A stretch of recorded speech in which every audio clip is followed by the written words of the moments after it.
So what do you think could be the role the Earth Charter can play in this process of shifting towards a new paradigm?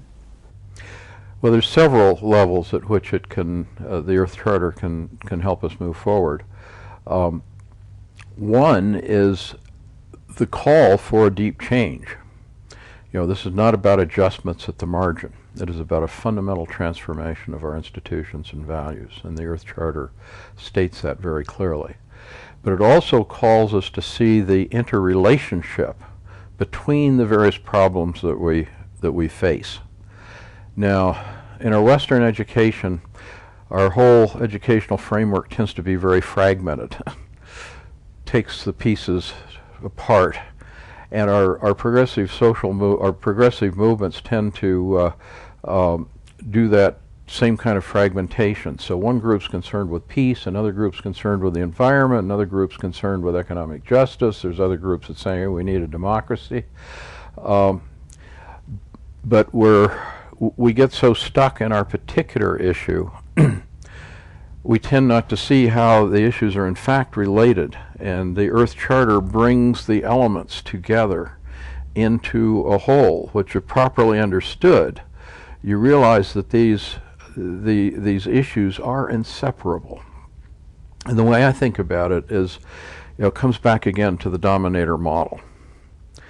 That dominator model because it puts a few people on the top and most people on the bottom. That is extreme inequality. So there's the equity issue right there.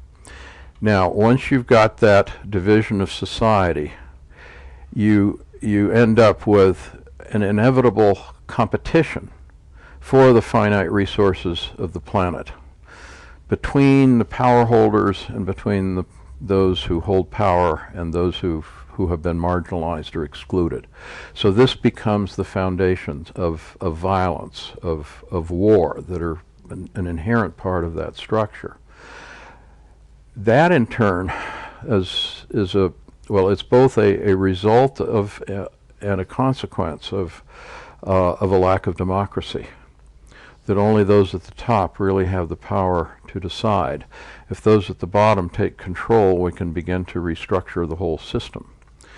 But that system of domination is also helps to explain our environmental destruction, because it takes enormous resources to maintain the systems of domination. The clearest example, of course, being military expenditures on war. You know, it's not just about money, it's about the huge consumption of Earth's resources and of our human intelligence, intellectual creativity, devoted to maintaining the systems of domination rather than to solving the real problems and working out how we can all live better on a finite planet. So all of these, the other piece is that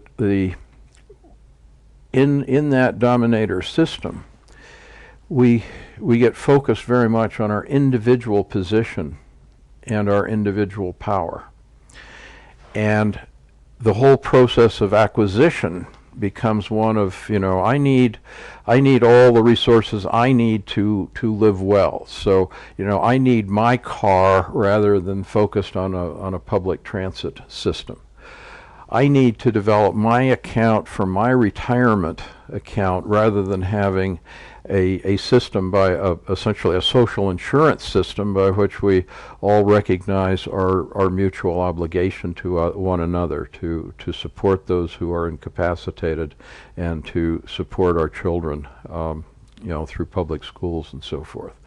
And it's amazing once you look at it how if we each assume that we're going to solve these problems individually for ourselves, there's basically no limit to how much we have to acquire to really be secure in terms of money and material possessions.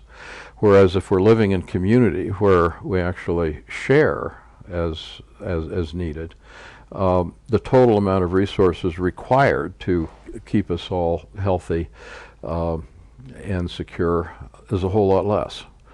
And that's all part of restructuring our relationships with one another and with Earth.